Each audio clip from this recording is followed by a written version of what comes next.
저는 최근에 우리 한국에서 오래 82년도부터 오래 살고 있는 외국인들과 대화할 기회를 가졌습니다. 그분들이 저하고 대화하는 과정에 정치의 가치에 대해서 얘기하는 걸 참 인상 깊게 들었습니다. 자유와 책임, 보수의 가치죠. 정의, 평등, 공정, 이런 것은 진보의 가치이죠. 그런데 정말 한국에 정치하는 사람들, 그리고 한국에 정치하는 집단들, 스스로를 보수다 진보다 하는 사람들이 말하자면 보편적인 이런 가치들, 자유에 대해서, 책임에 대해서, 또는 정의와 평등에 대해서 과연 정말 드러내놓고 제대로 표현을 하고, 그리고 제대로 실천을 하고 제대로 모델이 되어주느냐, 보여주고 있느냐라고 하는 것에 대해서 우리는 다 그렇게 하고 있다고 얘기하죠. 한국에 살고 있는 외국인의 눈으로 지켜봤을 때 어느 정당도 그걸 하고 있지 않다는 겁니다.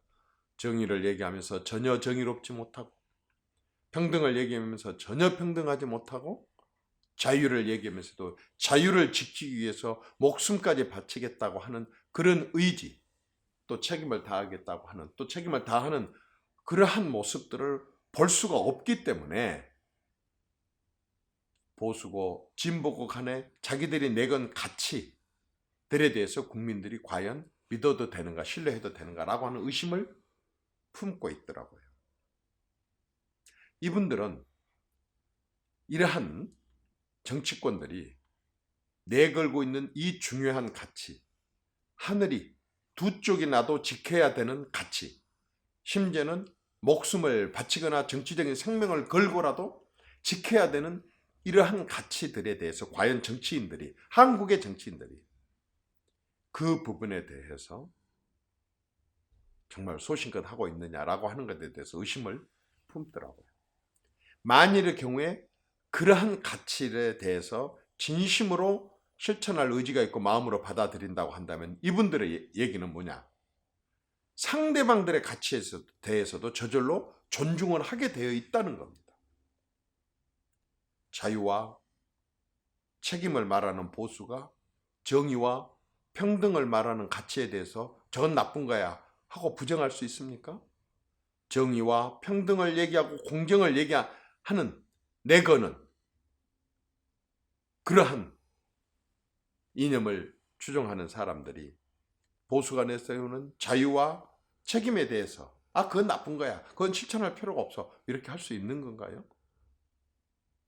그분들의 말에 의하면 정말로 자유와 책임을 존중하는 그런 가치에 자신들의 신념을 가치한다면 평등과 공정과 그리고 정의에 대해서 가치를 정말 존중하고 실천할 의지가 있다고 한다면 상대방들의 가치에 대해서도 얼마든지 할 수 있다는 겁니다. 굳이 타협이다, 조화다, 또 그 내용을 가지고 서로 간에 다툼 자체가 있을 수 없다는 겁니다.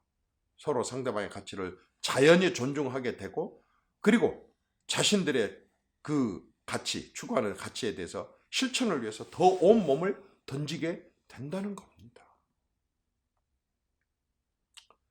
최근에 신문에서 보셨죠? 어떤 한 외국인 한국의 외신 기자 간부를 지냈었던 사람이 했던 얘기를 들어봤을 것입니다. 당신들이 나에 대한 비판, 우리 조직과 우리 집단에 대한 비판에 대해서 동의하지 않는다. 그러나 당신이 그러한 내가 동의하지 않는 그런 내용의 비판과 표현을 하는 그 표현의 자유와 언론의 자유와 그 양심의 자유는 존중한다. 그리고 나는 그 자유를, 당신의 그 자유를 나를 비판하는 자유, 우리 집단을 욕하는 자유, 그리고 우리 정당에 대해서 반대하고 있는 그 자유에 대해서 전적으로 나는 그 자유를 지키기 위해서 내가 정치를 한다라고 얘기를 해줄 수는 없는 것이냐라는 얘기를 합니다. 그렇다고 한다면 우리가 이렇게 거의 정말 막장 드라마 같은 이런 싸움과 대립과 상대방의 얘기를 전혀 들어주려고 하지 않은, 상대방과 전혀 대화와 타협을 하려고 하지 않는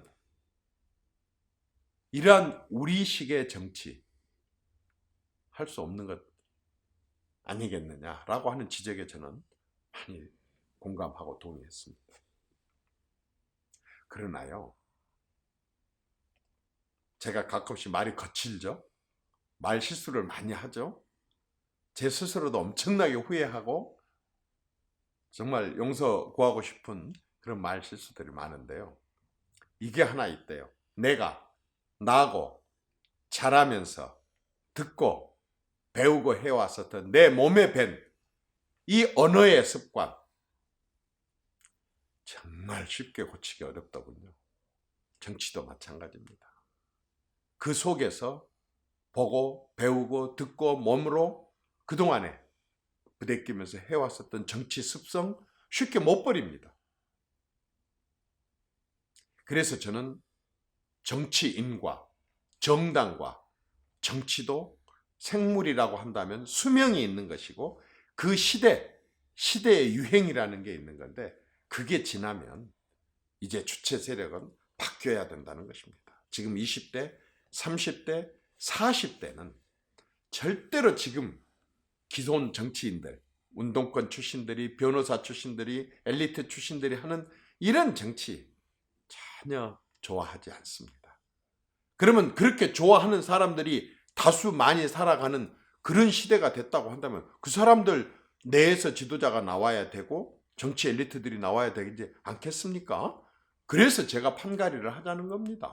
물갈이 가지고는 안 된다는 겁니다. 그래서 제가 새로운 정치 세력이 형성돼 가지고 그 시대에 맞는 그런 형태의 정치를 하자 이렇게 주장하는 것이고, 이번 21대 총선에서 정말 기적같이 국민들이 들고 일어나서 바로 이러한 정치 주체 세력들을 확 교체하고 바꿔야 된다고 생각합니다. 아니, 그 많은 선배들이 해왔던 넥타이 부대들의 국가와 국민을 위한 그러한 들고 일어나는 거, 월가에서도 일어났고 프랑스를 포함한 전 세계에서 늘상 나라가 어렵고 힘들고 정치가 바로 가지 않을 때 일어났었던 지금 이 나라의 넥타이 부대들은 도대체 왜 가만히 있는 것입니까? 이 땅의 20대들, 30대들, 새로운 정치 세력들은 왜 분노하지 않는 것입니까? 자신들의 미래에 대해서 이렇게